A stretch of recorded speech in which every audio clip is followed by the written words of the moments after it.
countless times where I'm just sitting there like, God, I don't know what to say anymore. So I'm just going to thank you. Because let me tell you, your list of thank yous can fill this room. That's how awesome our God is. See, don't ever discredit a blessing as too small. Like, don't take for granted He woke you up this morning. Don't take for granted that, He's provided for you daily. That you never have to worry about a thing. See, you have to give Him thanks, and that's a form of prayer and praise. And that too will lead you to the secret place. Because you'll just be like, God, how do you love me so much? And love me even when I'm not worthy of it? How do you send your Son to die for me even when I'm not worthy of it? God, it boils down to this. You need to decide what kingdom you want to invest in. Like I said, the things of this world cannot compare the streets of gold to a place where there's no sickness, to a place where God's light, there's no sun because God's shining so brightly. The place where you can be and you can touch and interact with your Father.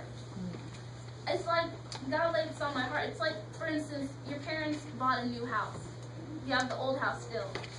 And your mom begins to invest all these things in this old house that she knows she's going to sell eventually. That's like us continuing to invest into things of this world. We're not staying here for long. So don't get attached to here.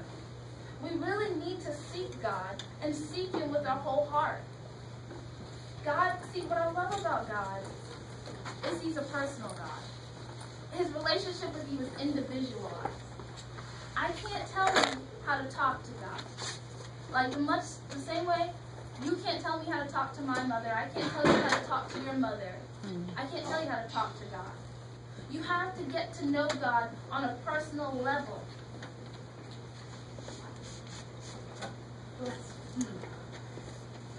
It's time, guys, we just need to stop viewing this as, I have to do this. I have to come to church. You really need to understand that God is worth more than that. He's worth more. He's worthy of our praise. How many of you guys were here Sunday night?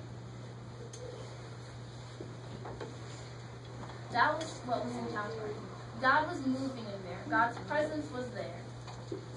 And you may have thought, well, we were just standing there. But see, what's so awesome is that when you're submerged and when you know God, that's when it starts to come out of your belly. And that's when you start to truly enter into His presence. And that's what I want you guys to understand. When you know God, you will want to run to that secret place. And the secret place, I remember I was looking at the Eddie James app, and this is what caused me to think of this. This is what caused me to think of this whole message. Because there's a picture that says, the secret face, your face. The secret place is your face. Too often we think that whole going on the knees and, crying out to God is for my mom.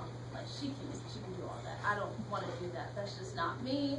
I'd rather go look at Twitter and Instagram, Facebook. Let me see what someone just posted about their day, what they did just a minute ago.